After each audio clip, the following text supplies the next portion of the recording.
Hi everyone, in front of me I've got ZTE Axon 30 and let me share with you how to change the screen timeout on this device.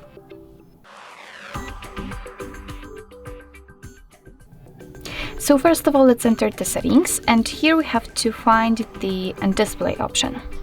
Now let's take a look at this section. We've got only one option, which is connected with the timeout, so let's tap on it, and here we've got plenty of options to choose from. We've got let's say short ones, so 15 and 30 seconds, or 1 to 5 or 10 minutes. Currently I've got 1 minute option applied, and in order to change it, all you have to do is to simply tap on the option you'd like to use. So I will pick 5 minutes, and as you can see, it is immediately notified right here, which means that from now on, after 5 minutes of an activity, this device will black out. So actually that's all. This is how to change the screen timeout in your ZTE Axon 30. Thank you so much for watching. I hope that this video was helpful, and if it was, please hit the subscribe button and leave the thumbs up.